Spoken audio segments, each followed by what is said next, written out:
Hello everyone. We start our next topic, that is expectorant and emetic. What is expectorant and emetic? What is meant by expectorant?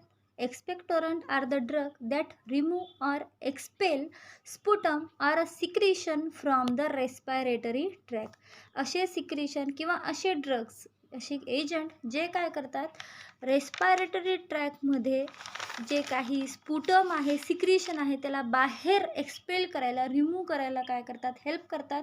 त्याला आपण म्हणतो एक्सपेक्टोरंट. Repeat करते definition, लक्षात ठेवा.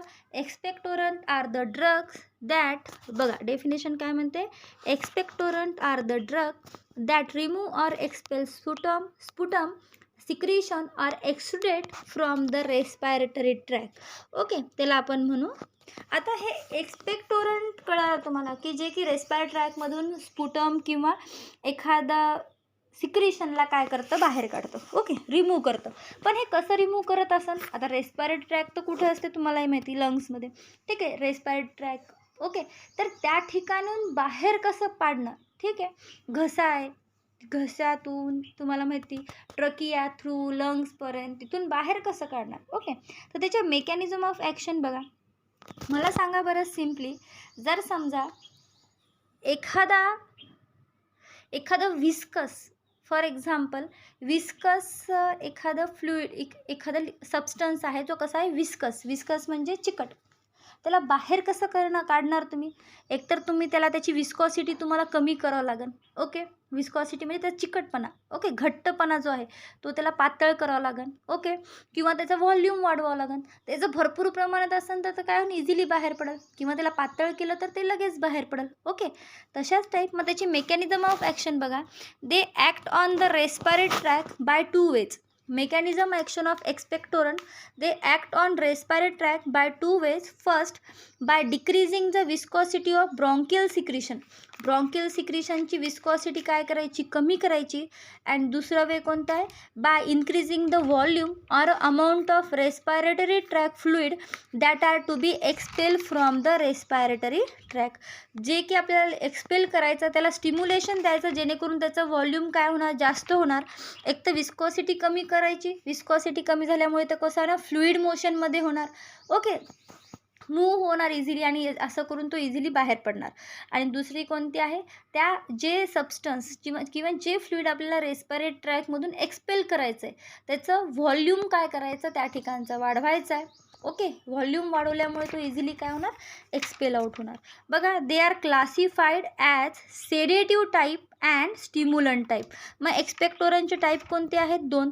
एक तर सेडेटिव्ह टाईप स्टिम्युलंट एक्सपेक्टोरंट, आणि दुसरं स्टिम्युलंट टाईप एक्सपेक्टोरंट. आता बघू आपण सेडेटिव्ह टाईप एक्सपेक्टोरंट काय. They are stomach इरिटंट.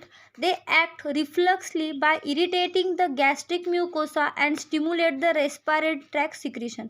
काय करते, स्टमक इरिटेंट आहे, इरिटेशन ॲक्शन दाखवणार. इरिटेशन ॲक्शन दाखवल्यामुळे काय होणार, त्या ठिकाणी रेस्पायरेटरी ट्रॅक सिक्रिशनला काय भेटणार, स्टिम्युलेशन भेटणार.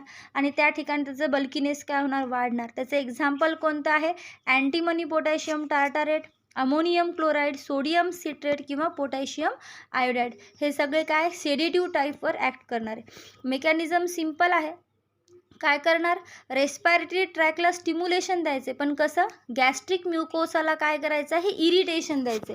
इरिटेशन दिल्यामुळे ते काय करणार, एक्सपेल करायचा प्रयत्न करणार. ओके, आणि सेकंड कोणतं आहे, stimulant type. They directly stimulate the, आता ह्या ठिकाणी जर आपण नीट बघितलं तर इनडायरेक्टली वेनी काय होत आहे, रेस्पायरेटरी ट्रॅक सिक्रिशनला स्टिम्युलेशन होणार आहे. आता स्टिम्युलंट टाईपमध्ये काय करायचं, डायरेक्ट काय करायचं, त्या रेस्पायरेटरी ट्रॅकची जी काही सिक्रिटरी सेल आहे, जी की काय करत असते, फ्लुइडला स्टिम्युलेट करतं, त्याला डायरेक्ट ॲक्शन करायची. बघा, they directly stimulate the secretory cell of respiratory tract. As they stimulate secretion, more fluid is produced the respiratory tract and gets diluted. त्यामुळे रेस्पायरेटरी ट्रॅक काय होणार, डायल्यूट होणार, आणि इझिली काय होणार, ते कफ किंवा स्पुटम किंवा सिक्रिशन इझिली एक्सपेल आउट होणार. ओके, सेडेटिव्ह टाईपमध्ये इनडायरेक्टली आपण काय करत आहोत, रेस्पायरेटरी ट्रॅकला सिम्युलेट करत आहोत, त्या सिक्रिशनला कसं, गॅस्ट्रिक म्युकोसाला इरिटेशन करून. आणि स्टिम्युलंट टाईपमध्ये काय करत आहोत, डायरेक्ट सिक्रिटरी सेल, जी काय रेस्पायरेटरी ट्रॅकची सिक्रिटरी सेल आहे, त्याला काय करणार, स्टिम्युलेट करणार. ओके, त्याचं एक्झाम्पल कोणतं आहे? टर्पेनॉइड ऑइल, युकॅलिप्टस ऑइल, लेमन और ॲनिस ऑइल. ओके, हे काय त्याचे एक्झाम्पल. बघा, एक्सपेक्टोरंट आर यूज्ड टू ट्रीट और एक्सपेल द कफ. काय म्हणते त्याचा अजून यूज काय? सिम्पली जे आपण बघितलं आता स्पुटम किंवा सिक्रिशनला एक्सपेल करतं, आणि ते स्पुटम आणि सिक्रिशन म्हणजे नथिंग बट द कफ. कफला काय करतं? एक्सपेल करायचं काम कोणाचं असतं? एक्सपेक्टोरंटचं. आता कफ म्हणजे काय? Cough is the protective physiological reflex to clear the airway. एक फक्त फिजिओलॉजिकल रिफ्लक्स, आता आपल्या घशामध्ये काही अडकलं असेल किंवा ते एक्सपेल करायचं काम, फिजिओलॉजिकल रिफ्लक्स. ओके, आपल्या जे काही फॉरेन मायक्रो ऑर्गॅनिझम किंवा फॉरेन पार्टिकल आहेत जे की आपल्या बॉडीमध्ये एंटर करतात, ते शरीराच्या बाहेर काढायचं काम कोणाचं असते? या कफचं, जे की काय करतं? प्रोटेक्टिव्ह फिजिओलॉजिकली रिफ्लक्स ॲक्शन दाखवते. Okay, to clear the airway, जेणेकरून काय होणार? आपल्या एअरचा पासवे जे काय आपल्याला श्वास घ्यायला कसं होणार? Easy, simply. आता बघू मग कफ काय असतात. Kapha is a classified into 2 types. कफचे किती टाईप्स आहेत? 2. पहिलं अनप्रोडक्टिव्ह कफ आणि दुसरं काय आहे? प्रोडक्टिव्ह कफ. अनप्रोडक्टिव्ह म्हणजे काय? It is a dry cough which may be caused by the cold or by inhalation of irritating dust or gases or the produce no sputum or the no discharge. It is also known as irrigative cough. काय म्हणतो त्यालाच आपण? इरिगेटिव्ह कफ. म्हणजे अनप्रोडक्टिव्हचा meaning काय? ज्यामध्ये sputum produce होत नाही किंवा अदर डिस्चार्जेस प्रोड्यूस होत नाही, ते त्याला आपण काय म्हणतो? ड्राय कफ किंवा अनप्रोडक्टिव्ह कफ. आता कसं होणार? जेणेकरून एखाद्याला सर्दी झाली किंवा एखादं धूळ त्यांनी इनहेल केली त्यात किंवा एखादा गॅस इनहेल केला, काही जणांना परफ्यूमची ॲलर्जी असते, धुळीची ॲलर्जी असते, ते जरी इनहेल केलं तरी थोडंसं त्यांना काय होते? कफिंग होते. पण त्या ठिकाणचा कफ कसा असतो? ड्राय, कारण की त्या ठिकाणी स्पुटम तयार होत नाही. नंतर बघा नेक्स्ट कोणता आहे? प्रोडक्टिव्ह कफ. प्रोडक्टिव्ह कफ म्हणजे काय? ज्यामध्ये काय होतं? स्पुटम प्रोड्यूस होतो. It is sputum producing cough and it is often associated with the asthma and bronchitis. जे की कशामुळे होतो? एक तर एखाद्याला ब्रॉन्कायटिस किंवा अस्थमाचा त्रास असेल तर त्या ठिकाणी तयार होणारा कफ जे होतं ते कोणतं असतो? प्रोडक्टिव्ह कफ. आणि अनप्रोडक्टिव्ह कफ म्हणजे कोणता?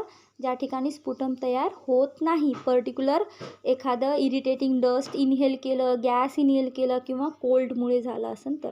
आता बघू आपण त्याची इनऑर्गॅनिक कंपाऊंड, जे की काय म्हणून ॲक्ट करतं? As a expectorant. पहिला आहे अमोनियम क्लोराईड. कोणता आहे? Ammonium chloride. त्याचा मॉलिक्युलर फॉर्म्युला आहे NH4Cl. काय आहे?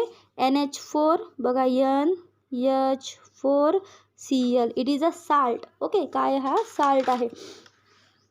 कोणता आहे? Ammonium chloride, NH4Cl. म्हणून त्याचं नाव काय आहे? ॲमक्लोर. काय आहे? ॲमक्लोर. सिनोनिम काय आहे त्याचं? ॲमक्लोर. अमोनियम क्लोराईड NH4Cl सिनोनिम आहे ॲमक्लोर. प्रॉपर्टीज बघा काय म्हणते? Nature crystalline hygroscopic powder. Crystalline तर आहे, हायग्रोस्कोपिक पावडर आहे. हायग्रोस्कोपिक पावडर म्हणजे काय? जे की काय करतं? हवेतलं मॉइश्चर ॲब्झॉर्ब करतं टू गेट द लिक्विफाय, आणि स्वतःला काय करतं? लिक्विफाय होतं. कलर कसा आहे त्याचा? व्हाईट. ओडर कशी आहे? Odourless. Solubility freely soluble in water. वॉटरमध्ये कसा आहे तो? Freely soluble. टेस्ट कशी आहे? Cooling saline taste. सॉल्ट असल्यामुळे सलाईन टेस्ट तर राहणारच. कशी आहे? Cooling saline taste. Nature repeat करते बघा.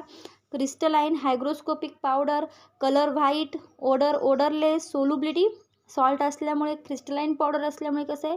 फ्रीली सोल्युबल इन वॉटर, आणि टेस्ट कशी आहे? Cooling saline taste. आता बघू त्याच्या आपण केमिकल प्रॉपर्टी. केमिकल प्रॉपर्टी काय म्हणते? On heating strongly it decomposes into the ammonia. जेव्हा आपण अमोनियम क्लोराईडला स्ट्रॉंगली हिट करतो, NH4Clला जर स्ट्रॉंगली हिट केलं, त्याचं कन्वर्जन कशामध्ये होणार? NH3 म्हणजे अमोनिया, आणि Cl it decomposes into ammonia. Next बघा, it react with base to produce ammonia. NH4Cl ammonium क्लोराईडची रिॲक्शन बेससोबत जरी झाली तर त्या ठिकाणी काय तयार होते बघा? NH4Cl. या ठिकाणी बेस कोणता आहे? सोडियम हायड्रॉक्साईडसोबत रिॲक्शन झाली तर अमोनिया NH3 प्लस NaCl आणि प्लस H2O. ह्या ठिकाणी सुद्धा काय तयार होते, अमोनिया. त्याचे युजेस बघा, माइल्ड एक्सपेक्टोरंट, नंतर सिस्टमिक ॲसिडिफायर, डायुरेटिक, आणि नंतर to maintain the acid base equilibrium of the fluid. काय म्हणते, बॉडी फ्लुईडचं ॲसिड बेस बॅलन्स करायला हेल्प करतं, ॲसिड बेस बॅलन्स मेंटेन ठेवतं. नंतर मेनली यूज कोणतं आहे, एक्सपेक्टोरंट, डायुरेटिक म्हणून सुद्धा यूज होतं, आणि सिस्टमिक ॲसिडिफायर म्हणून. ह्या ठिकाणी अमोनियम सॉल्ट आहे जो की काय म्हणून यूज करतो, as a acidic agent. Okay, म्हणून तो सिस्टमिक ॲसिडिफायर म्हणून सुद्धा यूज करतो. अँड लास्ट यूज कोणता आहे, to maintain the acid base balance. कोणता आहे, to maintain the acid base balance. Next बघू आता पोटॅशियम आयोडाईड. काय बघायचं आहे, पोटॅशियम आयोडाईड. त्याचा मॉलिक्युलर फॉर्म्युला काय आहे, Ki. कोणता आहे, Ki, ज्याला आपण म्हणतो पोटॅशियम आयोडाईड. बघा बरं, नेचर काय त्याचं, crystalline slightly hygroscopic. Crystalline powder तर आहेच, पण कसं आहे, स्लाइटली हायग्रोस्कोपिक नेचरचं आहे. कलर कसा आहे, colourless. Odourless. Taste slightly bitter taste. कशी आहे त्याची टेस्ट, बिटर. आणि सोल्युबिलिटी क्रिस्टलाइन असल्यामुळे केमिकल प्रॉपर्टी बघू. When Ki is added to the water, temperature of the solution is lower. जेव्हा पोटॅशियम आयोडाईडला वॉटरमध्ये डिझॉल्व करतो त्याचं टेम्परेचर काय होतं, लोवर्ड. नंतर aqueous solution becomes yellow due to the liberation of free iodine by the oxidation. जर त्या ॲक्वियस सोल्युशनचा, पोटॅशियम आयोडाईडच्या ॲक्वियस सोल्युशनचा कलर कसा आहे, तो येलो कलर. कशामुळे, कारण की ऑक्सिडेशन झाल्यामुळे त्या ठिकाणी तो काय लिबरेट करतो, फ्री आयोडीन लिबरेट करतो. ओके, त्यामुळे आयोडीनचा कलर त्या सोल्युशनला येतो. Next, iodine is dissolve in the aqueous solution of Ki to become the brown colour. काय करते, आयोडीनला जर Kiच्या सोल्युशनमध्ये डिझॉल्व केलं तर त्या ठिकाणचा कलर कसा होतो, ब्राऊन कलर. बघा त्याचे युजेस, पहिला एक्सपेक्टोरंट, नंतर सोर्स ऑफ आयोडीन, नंतर ॲज अ अँटी फंगल, आणि चौथा आहे इन्ग्रेडियंट ऑफ आयोडीन सोल्युशन. आता इन्ग्रेडियंट ऑफ आयोडीन सोल्युशन आपण बघितलेलं आहे टॉपिकल एजंटमध्ये. आयोडीनचा पॉईंट जो होता त्या ठिकाणी त्याचे प्रिपरेशन बघितले. त्यामध्ये आपण बघितले की आयोडीन सोल्युशन प्रिपेअर करण्यासाठी आपण कशाचा यूज केलं, पोटॅशियम आयोडाईडचा. आता नेक्स्ट पॉईंट बघायचं आहे आपल्याला, इमिटिक काय असतं. इमिटिक म्हणजे काय, emetics are the drug which induce emesis or vomiting. असे ड्रग जे काय करतात, इमिसिस किंवा ओमिटिंगला काय करतात, इंड्यूस करतात, घडवून आणतात, उलटी आणतात. ओके, त्याला आपण काय म्हणतो, इमिटिक. आता त्याची मेकॅनिझम ऑफ ॲक्शन काय असणार इमिटिकची, जे की 2 वेनी अटॅक होतात, जे की काय करतं, 2 वेनी ॲक्ट होतं. पहिलं म्हणजे एकतर they act directly by stimulating chemoreceptor trigger zone located in the medulla. जे काही मेडुलामध्ये प्रेझेंट मेडुला ॲब्लॉंगॅटामध्ये प्रेझेंट असलेला जो रिसेप्टर ट्रॅगर झोन आहे त्याला स्टिम्युलेशन करतो, जेणेकरून काय होणार, ओमिटिंग होईल. आणि दुसरं कोणतं आहे, are reflexly by irritant action on the GI. नाहीतर काय करणार, GI ट्रॅकला, गॅस्ट्रोइंटेस्टायनल ट्रॅकला काय करणार, इरिटेशन. आपण बघितलं कधी कधी आपल्याला मळमळल्यासारखं होते, पोटात कसतरीच होते. ओके, त्यालाच आपण कोणती ॲक्शन म्हणतो, irritant action on the GI. Okay, next बघा, sometimes emetic in lower dose are used in the cough preparation. जे इमिटिक जर आपण छोट्या स्मॉल डोसमध्ये जर घेतले तर ते काय म्हणून यूज करतो आपण, कफ प्रिपरेशनमध्ये यूज करतो. ओके, कफ प्रिपरेशनमध्ये यूज करतो, कारण की ते काय करतात, रेस्पिरेटरी ट्रॅक सिक्रिशनचा फ्लो काय करतात, स्टिम्युलेट करायला मदत करणार. पण हे जे अँटीटसिव्ह प्रिपरेशन आहे ते आपण shouldn't be consume in excess. Okay, addictive किंवा अँटीटसिव्ह जे काही प्रिपरेशन आहे ते आपण जास्त कन्झ्युम करायचे नाही. ओके, हे झालं आपली mechanism of action of emetic. त्याचे एक्झाम्पल कोणते आहेत बघा, copper sulphate, zinc sulphate, antimony potassium tartrate and sodium chloride. आता बघू त्याच्यातला एक ड्रग जो की आहे अँटीमनी पोटॅशियम टार्टारेट, जो की इनऑर्गॅनिक कंपाऊंड आहे. बघा त्याचा मॉलिक्युलर फॉर्म्युला काय आहे, K in bracket SbO bracket close C4H4O6. हे K for potassium, SbO antimony and C4H4O6 tartrate. Okay, KSbO C4H4O6. Synonym आहे टार्टार इमिटिक. काय सिनोनेम, टार्टार इमिटिक. ओके, काय आहे? Tartar emetic. प्रॉपर्टी बघा, कलरलेस, ओडरलेस, टेस्ट त्याची metallic आहे, solubility soluble in water, it effloresces in dry air. Uses बघा त्याचे, पहिला युजेस आहे इमिटिक, दुसरा एक्सपेक्टोरंट, जे की ऑलरेडीच आपण बघितलेले आहेत. इमिटिक तर असतेच ॲक्शन, आणि स्मॉल डोसमध्ये काय म्हणून ॲक्शन दाखवत होतो? As a expectorant. आणि लास्ट कोणता आहे? टू ट्रीट काला आजार अँड सिस्टोसोमियासिस. तुम्हाला वाटत असेल मॅडम हे काला आजार आणि सिस्टोसोमियासिस म्हणजे काय? काला आजार म्हणजे simply it is a very high fever. काय होते? हाय फीवर होते त्या पर्सनला, आणि त्या फीवरचं कन्व्हर्जन काय होते? स्किनवर पिगमेंटेशन होते, आणि त्या ठिकाणी त्या पर्सनच्या स्किनचा कलर ब्लॅकिश होतो, म्हणून त्याला काय म्हणतात? काळा आजार किंवा ब्लॅक फीवरसुद्धा त्याचं नाव आहे. काय आहे? ब्लॅक फीवर अँड काला आजार. आता ॲक्च्युली हा कशामुळे होतो? लेइशमॅनियास ह्या मायक्रो ऑर्गॅनिझममुळे हा डिसीज होतो. त्या ठिकाणी काय होणार? त्या पर्सनला पर्टिक्युलरली जे काय त्याचे विसरल ऑर्गन आहेत ते डॅमेज व्हायला लागतात, किंवा त्याच्यावर ते अफेक्ट करतात. म्हणजे लिव्हर, स्प्लीन, किडनी ह्यावर त्याचं इफेक्ट होतं. त्यामुळे त्या पर्सनला काय होणार?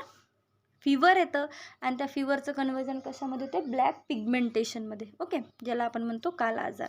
आणि नेक्स्ट सिस्टोसोमियासिस म्हणजे it is also the worm type infection, parasitic infection, ज्यामध्ये काय होतं? जे फ्रेश वॉटरमध्ये प्रेझेंट असलेलं स्नेल्स, ठीक आहे, स्नेल्स सगळ्यांना माहिती, गोगलगाई, त्यामुळे हे इन्फेक्शन कॉज होतं.